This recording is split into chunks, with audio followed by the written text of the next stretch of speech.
Chapter 16 Tarzan फिर से मैंगनी का नेतृत्व करता है। अखमेद ज़ेक अपने 2 अनुयायियों के साथ अपने भगोड़े लेफ्टिनेंट वेरपर की उड़ान को रोकने के लिए दक्षिण की ओर दूर तक चक्कर लगा चुका था। अन्य लोग विभिन्न दिशाओं में फैल गए थे, जिससे रात के दौरान उनके द्वारा एक विशाल घेरा बनाया गया था और अब वे केंद्र की ओर बढ़ रहे थे। दोपहर से ठीक पहले अखमेद और उसके साथ के 2 लोग थोड़ी देर आराम करने के लिए रुके। वे एक खुले मैदान के दक्षिणी किनारे पर पेड़ों के नीचे बैठ गए। हमलावरों का सरदार बहुत उदास था। एक काफिर से धोखा खा जाना ही काफी था, लेकिन साथ ही उन रत्नों को खोना भी बहुत बुरा था जिन पर उसने अपना लालची दिल लगाया था। अल्लाह निश्चित रूप से अपने सेवक से नाराज होगा। खैर, वो औरत अभी भी उसके पास थी। वो उत्तर में अच्छी कीमत दिला सकती थी और अंग्रेज के घर के खंडहरों के पास गड़ा हुआ खजाना भी था। समाशोधन के विपरीत दिशा में जंगल में एक हल्की सी आवाज ने अखमेद ज़ेक को तुरंत और सतर्क कर दिया। उसने तुरंत इस्तेमाल के लिए अपनी राइफल को तैयार किया, साथ ही अपने अनुयायियों को चुप रहने और छिपने का इशारा किया। झाड़ियों के पीछे दुबके हुए तीनों इंतजार कर रहे थे, उनकी आंखें खुली जगह के दूर के हिस्से पर टिकी हुई थीं। कुछ ही देर में पत्ते अलग हो गए और एक महिला का चेहरा दिखाई दिया, जो डर से इधर उधर देख रही थी। एक पल बाद, जाहिर तौर पर संतुष्ट होकर कि उसके सामने कोई तात्कालिक खतरा नहीं है, वह अरब के सामने खुले मैदान में चली गई। अखमेद ज़ेक ने अपनी सांस रोककर अविश्वास और शाप के साथ बड़बड़ाया। वह महिला वही कैदी थी जिसके बारे में उसने सोचा था कि वह उसके शिविर में सुरक्षित है। जाहिर है कि वह अकेली थी, लेकिन अखमेद ज़ेक ने उसे पकड़ने से पहले ये सुनिश्चित करने के लिए इंतजार किया। धीरे धीरे जेन क्लेटन समाशोधन के पार जाने लगी। हमलावरों के गांव से निकलने के बाद से वह 2 बार मुश्किल से मांसाहारी जानवरों के नुकीले दांतों से बच पाई थी और एक बार वह खोजकर्ताओं में से एक के रास्ते में लगभग ठोकर खा गई थी। हालांकि वह कभी भी सुरक्षित पहुंचने की उम्मीद नहीं कर रही थी, फिर भी वह तब तक लड़ने के लिए दृढ़ थी जब तक कि मृत्यु या सफलता उसके प्रयासों को समाप्त नहीं कर देती। जब अरब अपने सुरक्षित स्थान से उसे देख रहे थे और अखमेद ज़ेक ने संतोष के साथ देखा कि वह सीधे उसके चंगुल में जा रही थी, तो एक अन्य जोड़ी आंखें बगल के एक पेड़ की पत्तियों से पूरे दृश्य को देख रही थीं। वे हैरान, परेशान आंखें थीं, उनकी सारी धूसर और बर्बर चमक के बावजूद, क्योंकि उनका मालिक अपने नीचे खड़ी महिला के चेहरे और आकृति की परिचितता के एक अमूर्त संकेत से जूझ रहा था। जिस स्थान से जेन क्लेटन मैदान में आई थी, वहां अचानक झाड़ियों के गिरने से वह अचानक रुक गई और अरबों तथा पेड़ पर बैठे पर्यवेक्षक का ध्यान उसी स्थान पर चला गया। महिला ने पीछे से उसे किस नए खतरे का सामना करना पड़ रहा है, ये देखने के लिए इधर उधर देखा, और जैसे ही उसने ऐसा किया, एक बड़ा, मानव जैसा बंदर धीरे धीरे चलता हुआ दिखाई दिया। उसके पीछे एक और, फिर एक और आया, लेकिन लेडी ग्रस्टोक ने ये जानने के लिए इंतजार नहीं किया कि कितने और भयानक जीव उसके पीछे पड़े थे। दबी हुई चीख के साथ वह विपरीत जंगल की ओर भागी, और जैसे ही वह झाड़ियों के पास पहुंची, अखमेद ज़ेक और उसके 2 गुर्गे उठे और उसे पकड़ लिया। उसी क्षण एक नग्न, भूरे रंग का विशालकाय व्यक्ति समाशोधन के दाईं ओर एक पेड़ की शाखाओं से नीचे उतरा। आश्चर्यचकित वानरों की ओर मुड़कर उसने धीमी आवाज में गरजने वाली आवाज निकाली और अपने शब्दों का उन पर पड़ने वाले प्रभाव को देखने की प्रतीक्षा किए बिना घूमकर अरबों की ओर बढ़ गया। अखमेद ज़ेक जेन क्लेटन को अपने बंधे हुए घोड़े की ओर खींच रहा था। उसके 2 आदमी जल्दी जल्दी तीनों घोड़ों की पट्टियां खोल रहे थे। अरब से बचने के लिए संघर्ष कर रही महिला ने मुड़कर देखा तो बंदर आदमी उसकी ओर भाग रहा था। उसके चेहरे पर उम्मीद की एक चमक थी। जॉन, वह चिल्लाए, भगवान का शुक्र है कि तुम समय पर आ गए। टार्ज़न के पीछे पीछे बड़े बड़े वानर भी आए, जो आश्चर्यचकित थे, लेकिन उसके बुलावे पर आज्ञाकारी थे। अरबों ने देखा कि जानवरों और मनुष्य के उन पर हमला करने से पहले उनके पास सवार होकर भागने का समय नहीं होगा। अखमेद ज़ेक ने बाद वाले को अपने जैसे लोगों के लिए एक दुर्जय दुश्मन के रूप में पहचाना, और उसने इस परिस्थिति में खुद को वानर मनुष्य की उपस्थिति के खतरे से हमेशा के लिए छुटकारा पाने का अवसर भी देखा। अपने आदमियों को अपने उदाहरण का अनुसरण करने के लिए बुलाते हुए उसने अपनी राइफल उठाई और हमलावर राक्षस पर तान दी। उसके अनुयायियों ने भी उतनी ही तत्परता से काम किया जितना उसने किया था। लगभग एक साथ ही गोलियां चलाईं और राइफलों की आवाज के साथ ही वानरों का टार्जन और उसके 2 बालों वाले गुर्गे जंगल की घासों के बीच आगे बढ़ गए। राइफल की गोलियों की आवाज सुनकर वानरों का संतुलन बिगड़ गया और उनके क्षणिक ध्यान भंग का फायदा उठाते हुए अखमेद शेख और उसके साथी अपने घोड़ों की पीठ पर चढ़ गए और अब निराश और दुखी महिला को लेकर भाग गए। वे वापस गांव की ओर बढ़े और एक बार फिर लेडी ग्रस्टोक ने खुद को उस गंदी छोटी सी झोपड़ी में कैद पाया जहां से वह हमेशा के लिए भाग निकली थी। लेकिन इस बार वह न केवल एक अतिरिक्त संतरी द्वारा पहरा दे रही थी बल्कि बंधी हुई भी थी। अकेले और 2-2 की संख्या में खोजकर्ता जो बेल्जियम के खोजे की खोज में अखमेद शेख के साथ निकले थे, खाली हाथ लौट आए। प्रत्येक की रिपोर्ट के साथ हमलावर का क्रोध और निराशा बढ़ती गई, जब तक कि वह इस तरह के भयंकर क्रोध में नहीं आ गया कि कोई भी उसके पास जाने की हिम्मत नहीं कर सका। धमकी देते और गालियां देते हुए अखमेद शेख अपने रेशमी तंबू के फर्श पर इधर उधर टहलता रहा, लेकिन उसका गुस्सा उसे कुछ नहीं दे रहा था। वीर पर चला गया और उसके साथ ही उसके पास चमकते हुए रत्नों का खजाना भी चला गया जिसने उसके प्रमुख की लालच को जगाया था और लेफ्टिनेंट के सिर पर मौत की सजा तय कर दी थी। अरबों के भागने के बाद बड़े वानरों ने अपना ध्यान अपने गिरे हुए साथियों की ओर लगाया। एक मर चुका था, लेकिन दूसरा और बड़ा सफेद वानरा अभी भी सांस ले रहा था। बालों वाले राक्षस इन दोनों के इर्द गिर्द इकट्ठा हो गए, अपनी तरह की शैली में बड़बड़ाते और बुदाबुदाते हुए। टार्जन सबसे पहले होश में आया। उठकर उसने अपने चारों ओर देखा। उसके कंधे पर लगे घाव से खून बह रहा था। सदमे ने उसे नीचे गिरा दिया था और वह स्तब्ध रह गया था, लेकिन वह मरा नहीं था।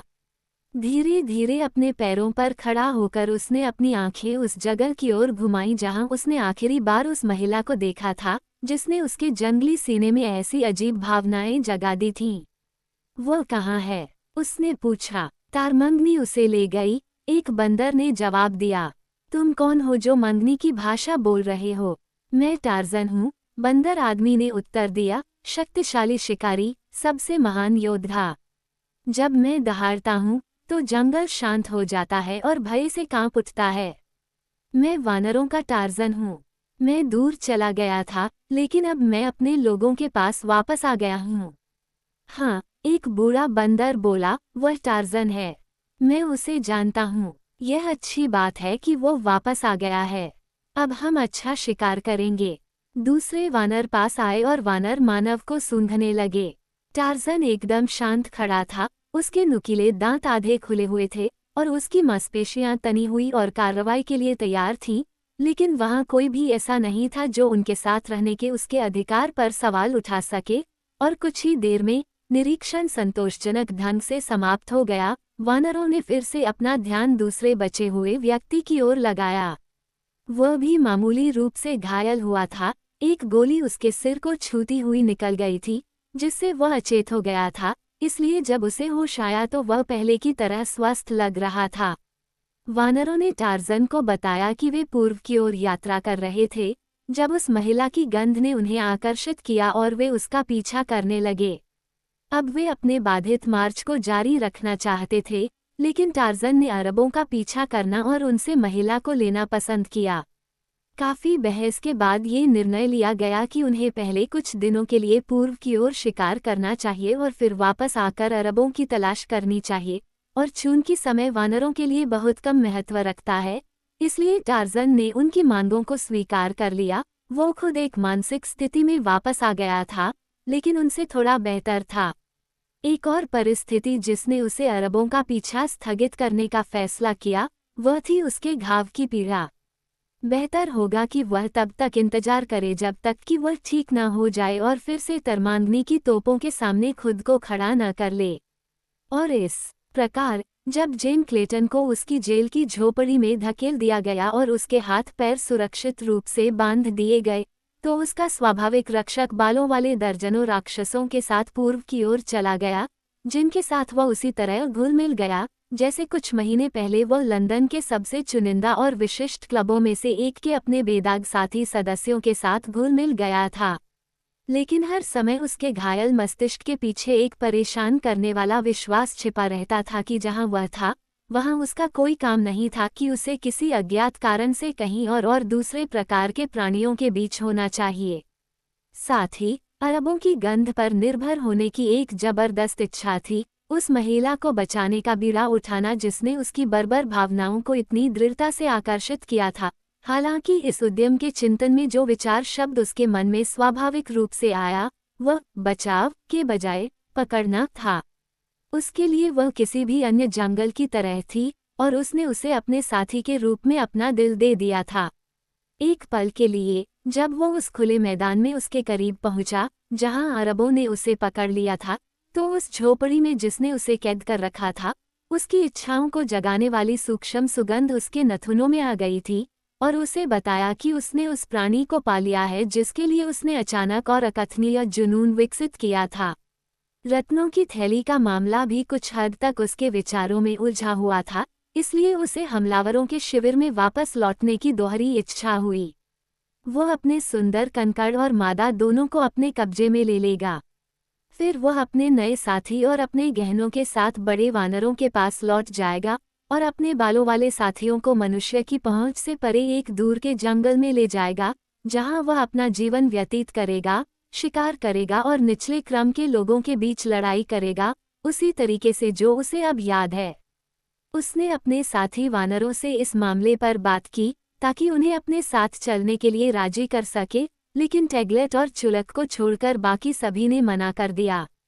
चुलक युवा और मजबूत था, अपने साथियों की तुलना में अधिक बुद्धिमान था, और इसलिए उसकी कल्पना शक्ति बेहतर विकसित थी।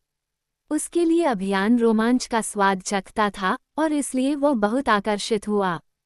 टैगलेट के साथ एक और प्रेरणा थी, एक गुप्त और भयावह प्रेरणा, जिसके बारे में अगर वानरों के टार्जन को पता होता तो वह ईर्ष्या में दूसरे का गला घोंट देता। टैगलेट अब जवान नहीं रहा, लेकिन वह अभी भी एक दुर्जय जानवर था, ताकतवर मांसपेशियों वाला, क्रूर और अपने अधिक अनुभव के कारण चालाक और चालाक। इसके अलावा वह विशालकाय आकार का था, उसका विशाल शरीर अक्सर एक युवा प्रतिद्वंद्वी की बेहतर चपलता को कमतर आंकता था। वह एक उदास और कुंठाग्रस्त स्वभाव का व्यक्ति था, जो उसे उसके भौहें सिकुड़ने वाले साथियों के बीच भी पहचान देता था, जहां ऐसे गुण अपवाद के बजाय नियम होते हैं। और हालांकि टार्जन को इसका अंदाजा नहीं था, वह कभी मानव से इतनी घृणा करता था कि वह केवल इसलिए छिपा पाता था क्योंकि उस श्रेष्ठ प्राणी की प्रबल भावना ने उसके भीतर एक प्रकार का भय पैदा कर दिया था, जो जितना शक्तिशाली था उतना ही उसके लिए समझ से परे भी था। ये दोनों तब टार्जन के साथी थे जब वह अखमेत ज़ेक के गांव में वापस लौटा।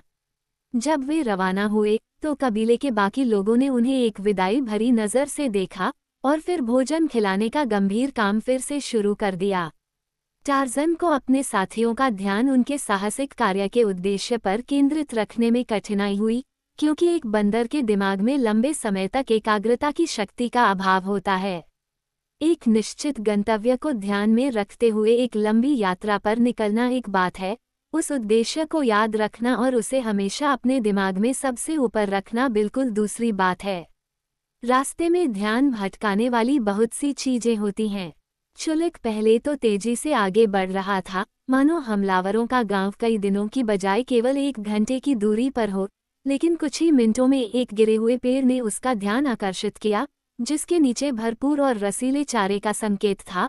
और जब टार्जन उसे देखकर वापस लौटा, तो उसने चुलक को सड़ते हुए तने के पास बैठे हुए पाया, जिसके नीचे से वह कीड़ों और भरिंगों को खोदने में व्यस्त था, जिनकी प्रजाति वानरों के आहार का एक बड़ा हिस्सा है। जब तक टार्जन लड़ना नहीं चाहता था, तब तक चुलक के गोदाम को खाली करने तक प्रतीक्षा करने के अलावा कोई विकल्प नहीं था, और उसने ऐसा किया केवल ये पता लगाने के लिए कि टैगलेट अब गायब था। काफी खोजबीन के बाद उसने उस योग्य सज्जन को पाया जो उस घायल कृंतक की पीड़ा पर विचार कर रहा था जिस पर उसने हमला किया था। वो स्पष्ट रूप से उदासीन होकर बैठा रहता, दूसरी दिशा में देखता रहता, जबकि अपंग प्राणी धीरे धीरे और दर्द से उससे दूर भागता, और फिर जैसे ही उसके शिकार को भागने का भरोसा होता, वो एक विशाल हथेली को आगे बढ़ाता और उसे भगोड़े पर पटक देता। बार बार उसने ये क्रिया दोहराई, जब तक कि खेल से थककर उसने अपने खिलौने को खाकर उसकी पीड़ा समाप्त नहीं कर दी। विलंब के ये ऐसे ही कारण थे, जिनके कारण टार्ज़न की अखमेत से एक गांव की ओर वापसी की यात्रा में देरी हुई, लेकिन वानर मानव धैर्यवान था, क्योंकि उसके दिमाग में एक योजना थी, जिसके तहत उसे अपने गंतव्य पर पहुंचने से पहले चुलक और टैगलेट की उपस्थिति आवश्यक थी। मानवों के अस्थिर मन में उनके साहसिक कार्य में निरंतर रुचि बनाए रखना हमेशा आसान बात नहीं थी। चुलक निरंतर मार्चिंग और विश्राम की अनियमितता और कम अवधि से थक गया था। वो खुशी खुशी रोमांच की इस खोज को छोड़ देता अगर टार्ज़न लगातार उसके मन में तरमांगनी गांव में मिलने वाले खाद्य पदार्थों के विशाल भंडार की आकर्षक तस्वीरें न भरता। टैगलेट ने अपने गुप्त उद्देश्य को एक वानर से अपेक्षा से कहीं अधिक बेहतर तरीके से पूरा किया, फिर भी कई बार ऐसा समय भी आया जब वह भी साहसिक कार्य छोड़ देता यदि टार्ज़न ने उसे इसके लिए राजी न किया होता। यह एक उमस भरे, उष्णकटिबंधीय दिन की मध्य दोपहर थी जब तीनों की गहरी इंद्रियों ने उन्हें अरब शिविर की निकटता के बारे में चेतावनी दी। वे चुपके से बढ़ते हुए घने जंगल में छिपते हुए आगे बढ़े, जिससे उनके अजीबोगरीब जंगल के शिल्प के लिए छिपना आसान हो गया। सबसे पहले विशालकाय बंदर आया, उसकी चिकनी, भूरी त्वचा जंगल के तंग, गर्म घेरे में परिश्रम के कारण निकले पसीने से चमक रही थी। उसके पीछे चुलक और टैगलेट रेंगते हुए आ रहे थे, जो अपने देवता समान नेता के विचित्र और झबरा कैरिकेचर थे। चुपचाप वे बाढ़ के चारों ओर के खुले मैदान के किनारे पर पहुंच गए, और यहाँ वे एक बड़े पेड़ की निचली शाखाओं पर चढ़ गए, जो दुश्मन के कब्जे वाले गांव पर नजर रखती थी, ताकि वे उसके आने जाने पर बेहतर ढंग से नजर रख सकें। एक घुड़सवार, सफेद रंग का, गांव के प्रवेश द्वार से बाहर निकला। टार्ज़न, चुलक और टैगलेट को फुसफुसाते हुए जहां वे थे, वहीं रहने के लिए कहता हुआ, बंदर की तरह पेड़ों के बीच से उस रास्ते की दिशा में आगे बढ़ा जिस पर अरब सवार था। एक जंगल के विशालकाय से दूसरे तक वो गिलहरी की तेजी और भूत की खामोशी के साथ आगे बढ़ा। अरब धीरे धीरे आगे बढ़ रहा था, उसे अपने पीछे पेड़ों में मंडराते खतरे का एहसास नहीं था। बंदर आदमी ने थोड़ा चक्कर लगाया और अपनी गति बढ़ा दी जब तक कि वह घुड़सवार से आगे पगडंडी पर एक बिंदु पर नहीं पहुंच गया। यहाँ वह एक पत्तेदार शाखा पर रुक गया जो सनकरी, जंगली पगडंडी पर लटकी हुई थी। शिकार आगे बढ़ा, उत्तर की विशाल रेगिस्तानी भूमि की जंगली हवा को गुनगुनाता हुआ। उसके ऊपर वह जंगली जानवर खड़ा था जो आज एक मानव जीवन के विनाश पर तुला हुआ था, वही प्राणी जिसने कुछ महीने पहले लंदन के हाउस ऑफ लॉर्ड्स में अपना स्थान ग्रहण किया था, उस प्रतिष्ठित निकाय का एक सम्मानित और प्रतिष्ठित सदस्य। अरब लटकती हुई टहनी के नीचे से गुजरा, ऊपर पत्तों की हल्की सरसराहट सुनाई दी, घोड़ा घुराया और एक भूरे रंग की चमड़ी वाले प्राणी के उसके दुम पर गिरने से नीचे गिर गया। शक्तिशाली भुजाओं की एक जोड़ी ने अरब को घेर लिया और उसे उसकी काठी से घसीटकर पगडंडी पर ले जाया गया।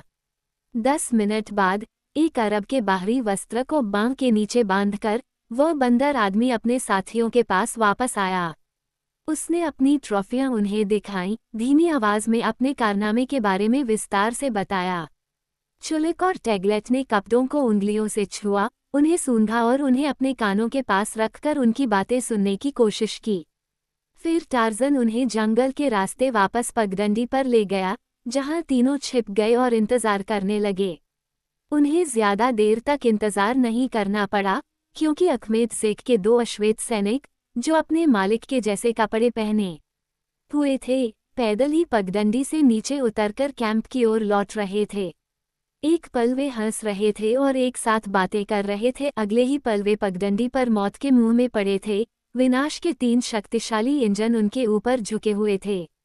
टार्ज़न ने उनके बाहरी वस्त्र उतार दिए जैसे उसने अपने पहले शिकार के उतारे थे, और फिर चुलक और टैगलेट के साथ उस पेड़ के बड़े एकांत में चले गए जिसे उन्होंने पहले चुना था। यहाँ वानरों ने अपने झबरा साथियों और स्वयं को वस्त्र पहनाए, जब तक कि दूर से ऐसा प्रतीत न होने लगा कि 3 सफ़ेद वस्त्रधारी अरब जंगल की शाखाओं के बीच चुपचाप बैठे हैं। अंधेरा होने तक वे वहीं रहे, क्योंकि अपने सुविधाजनक स्थान से टार्ज़न बाड़े के भीतर बाड़े को देख सकता था। उसने झोपड़ी की जगह को चिन्हित किया, जिसमें उसने सबसे पहले उस महिला की गंध के निशान को पाया था, जिसकी उसे तलाश थी।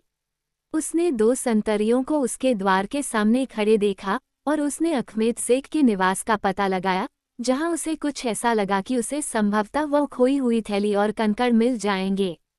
चुलक और टैगलेट को शुरू में अपने शानदार परिधान में बहुत दिलचस्पी थी। उन्होंने कपड़े को उंगलियों से छुआ, उसकी खुशबू ली और संतुष्टि और गर्व के हर भाव से एक दूसरे को गौर से देखा। चुलक, जो अपने तरीके से एक विनोदी व्यक्ति था, ने अपनी लंबी और बालों वाली भुजा को आगे बढ़ाया और टैगलेट के बरनूस के हुड को पकड़कर उसे टैगलेट की आंखों पर खींच लिया, उसे बुझा दिया, मानो वह सूंघने वाले की तरह हो। बूढ़ा बंदर स्वभाव से निराशावादी था, उसे हास्य जैसी कोई चीज नहीं दिखती थी। जीव जंतु उस पर सिर्फ 2 कामों के लिए पंजे रखते थे, पिस्सू ढूंढने के लिए और हमला करने के लिए। उसके सिर और आंखों पर तारमंगनी की खुशबू वाली चीज को खींचना पहले काम के लिए नहीं हो सकता था, इसलिए ये दूसरे काम के लिए ही होना चाहिए। उस पर हमला हुआ था। चुलक ने उस पर हमला किया था। वो एक दूसरे के गले पर झपट पड़ा। उसने उन्हीं घूंघट को उठाने का भी इंतजार नहीं किया, जिससे उसकी दृष्टि धुंधली हो गई थी। टार्ज़न ने उन दोनों पर छलांग लगाई और अपने असुरक्षित बसेरे पर झूलते और गिरते हुए तीनों बड़े जानवर एक दूसरे से झगड़ने लगे और तब तक झपटते रहे, जब तक कि आखिरकार बंदर आदमी क्रोधित मानवरूपियों को अलग करने में सफल नहीं हो गया। चूंकि इन बर्बर मानव पूर्वजों को माफ़ी मांगना अज्ञात है और स्पष्टीकरण एक श्रमसाध्य और आमतौर पर निरर्थक प्रक्रिया है, टार्ज़न ने उनके विवाद से उनका ध्यान हटाकर उनके तत्काल भविष्य की योजनाओं पर विचार करके खतरनाक खाई को पाट दिया। अक्सर होने वाली बहसों के आदि, जिसमें खून से ज्यादा बाल बर्बाद होते हैं, वानर जल्दी ही ऐसी तुच्छ मुठभेड़ों को भूल जाते हैं और कुछ ही समय में चुलक और टैगलेट फिर से एक दूसरे के करीब और शांतिपूर्ण विश्राम में बैठे थे, उस पल का इंतजार कर रहे थे जब वानर आदमी उन्हें तरमांगनी के गांव में ले जाएगा। अंधेरा होने के काफी समय बाद टार्ज़न अपने साथियों को पेड़ पर छिपे स्थान से लेकर मैदान तक और बाड़ के चारों ओर से होते हुए गांव के दूर छोर तक ले गया। अपने पैरों को मुक्त गति देने के लिए अपने बरनूस के किनारों को एक हाथ के नीचे समेटते हुए बंदर आदमी ने एक छोटी सी दौड़ लगाई और बाधा के शीर्ष पर चढ़ गया। इस डर से कि कहीं बंदर भी इसी तरह के प्रयास में अपने कपड़े फाड़ न दे, उसने उन्हें नीचे उसका इंतजार करने का निर्देश दिया था और खुद भी बाड़ के शिखर पर सुरक्षित रूप से बैठ गया। उसने अपना भाला निकाला और उसका एक सिरा चुलक की ओर नीचे कर दिया। बंदर ने उसे पकड़ लिया और जब टार्ज़न ने ऊपरी सिरे को कसकर पकड़ रखा था, तो मानवरूपी तेजी से शाफ्ट पर चढ़ गया और एक पंजे से उसने दीवार के ऊपरी हिस्से को पकड़ लिया। फिर टार्ज़न की तरफ भागना बस एक पल का काम था। इसी तरह टैगलेट को उनकी तरफ ले जाया गया और एक पल बाद तीनों चुपचाप बाड़े के अंदर चले गए। टार्ज़न उन्हें सबसे पहले झोपड़ी के पीछे ले गया जिसमें जेम क्लेटन को बंद कर दिया गया था, जहां दीवार में मोटे तौर पर मरम्मत किए गए छिद्र के माध्यम से उसने अपने संवेदनशील नथुने से यह सबूत ढूंढने की कोशिश की कि वह जिसे ढूंढने आया था वह अंदर है। चुलक और टैगलेट, जिनके बालदार चेहरे कुलीन व्यक्ति के चेहरे से सटे हुए थे, उसके साथ सूंघ रहे थे। प्रत्येक ने भीतर की महिला की गंध को पकड़ा और प्रत्येक ने अपने स्वभाव और अपनी सोच की आदतों के अनुसार प्रतिक्रिया की। चुलक को इससे कोई फर्क नहीं पड़ा। वह टार्ज़न के लिए थी, उसे बस इतना ही चाहिए था कि वह अपनी नाक को तरमांगनी के खाने में दबा ले। वह बिना मेहनत किए पेट भर खाना खाने आया था। टार्ज़न ने उससे कहा था कि यही उसका इनाम होना चाहिए और वह संतुष्ट था। लेकिन टैगलेट की दुष्ट रक्तवर्ण आंखें उसकी सावधानीपूर्वक तैयार की गई योजना के निकट पूर्ति के एहसास को देखकर सिकुड़ गईं। ये सच है कि कई बार अभियान पर निकलने के बाद से कई दिनों तक टैगलेट के लिए अपने विचार को अपने दिमाग में सबसे ऊपर रखना मुश्किल हो गया था और कई मौक़ों पर वह इसे पूरी तरह से भूल गया था, जब तक कि टार्ज़न ने संयोग से उसे यह याद नहीं दिलाया। लेकिन एक बंदर के रूप में टैगलेट ने अच्छा किया था। अब उसने अपने होंठ चाटे और सांस लेते हुए अपने ढीले होठों से एक घिनौनी चूसने वाली आवाज निकाली। इस बात से संतुष्ट होकर कि वह वहीं थी जहां उसे खोजने की उम्मीद थी, टार्ज़न अपने वानरों को अखमेद ज़ेक के तंबू की ओर ले गया। एक गुजरते हुए अरब और 2 गुलामों ने उन्हें देखा, लेकिन रात का अंधेरा था और सफ़ेद बरनूस ने वानरों के बालों वाले अंगों और उनके नेता की विशाल आकृति को छिपा दिया, इसलिए तीनों, बातचीत करते हुए नीचे बैठे हुए, बिना किसी संदेह के गुजर गए। वे तंबू के पीछे की ओर चले गए। अंदर, अखमेद ज़ेक अपने कई लेफ्टिनेंटों से बात कर रहा था। बाहर, टार्ज़न सुन रहा था।